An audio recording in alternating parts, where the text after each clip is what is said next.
President Obama last night in his statement said, and it was very appropriate, but he indicated that when he came into office, he asked Leon Panetta, the CIA director, to make the killing or capture, he said, of Osama bin Laden the top priority in our war against terror. You were serving as Secretary of Defense in the Bush administration. Was this ever anything less than a top priority?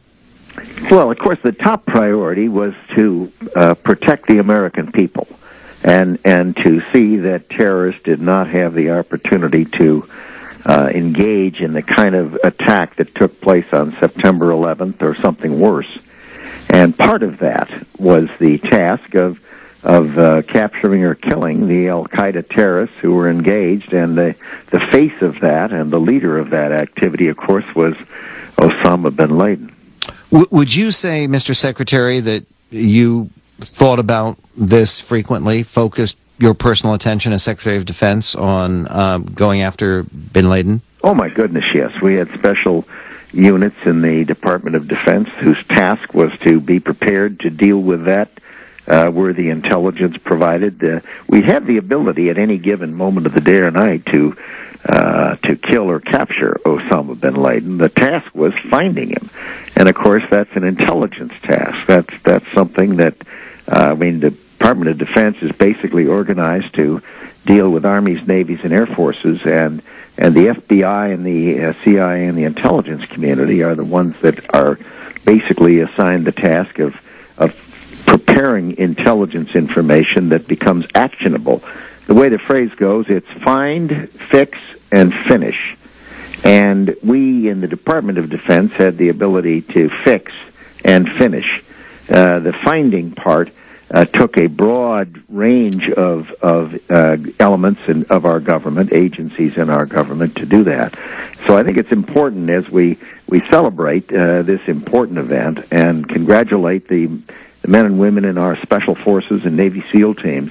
We also have to recognize the intelligence community and the task that they undertook successfully to piece together scraps of information, scraps of intelligence that ultimately led to the finding and locating of Osama bin Laden. When you looked over some of what has been released about this this operation, and again, some of the details are still closely held, but based upon what you know so far, Mr. Secretary, was there any aspect of this operation that surprised you? Well, I was not really. I know the effort that's gone in since when I arrived at the Pentagon. We immediately began the task of strengthening our special forces. We had to increase their numbers, improve their equipment, give them greater authority, and in some instances provide some of the tasks they'd been assigned to conventional forces so that they would have greater freedom to engage in the top tier, so to speak, activities that they're so good at doing. And so in terms of our capabilities as a country, no. I mean, if you think back to the day of the effort to rescue our Iranian hostages. What, I forget the year, but it was the people that were taken out of our embassy in Iran. 1979. Yeah, I suppose it was. In the late 70s. It was after I'd left the Pentagon in 77, and it was that it didn't work, and we weren't sufficiently joint among our various services. We didn't have the skill sets and the training and the equipment as we do today. After the time that I served and President Bush served, we made it a point to improve those capabilities. So the fact that we can do it and do it so well was well known to me, needless to say, having spent so much time improving their capabilities. And you make clear in your book, Known and Unknown, which is actually posted up at our website right now, you make clear that this process began even before September 11th.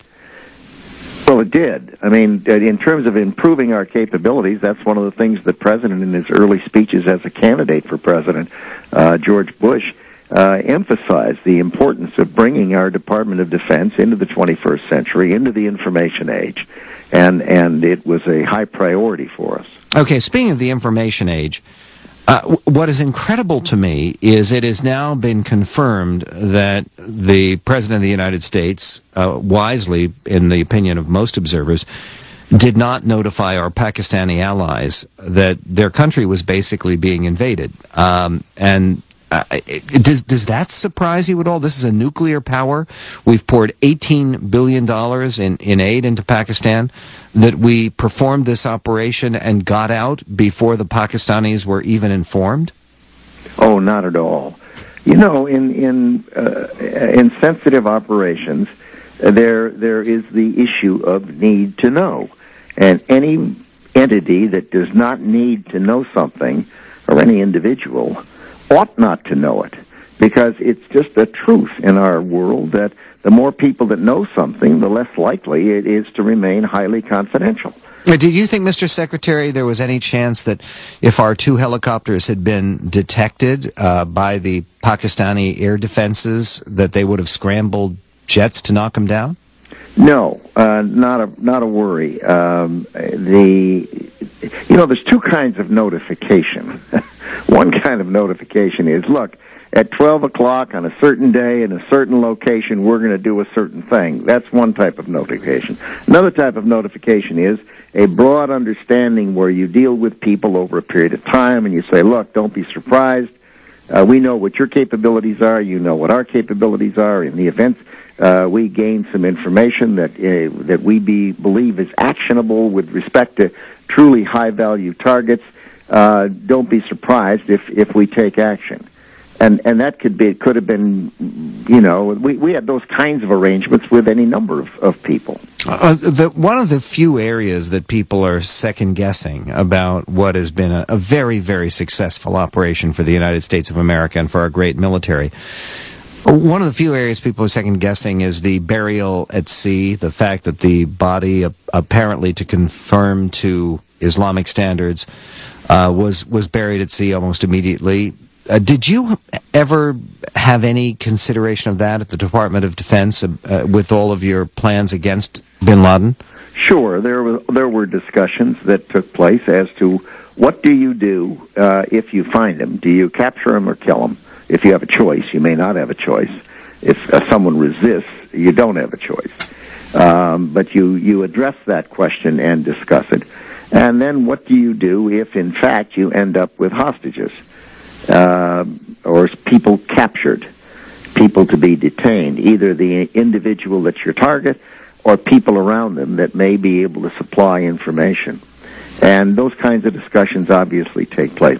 Personally, I wouldn't second guess what took place for a second. I think they did exactly the right thing to capture or kill them. And it, from my standpoint, I have a preference. And it worked out fine from my perspective. Second, the question of what do you do with the remains, and the answer is you do exactly what they did.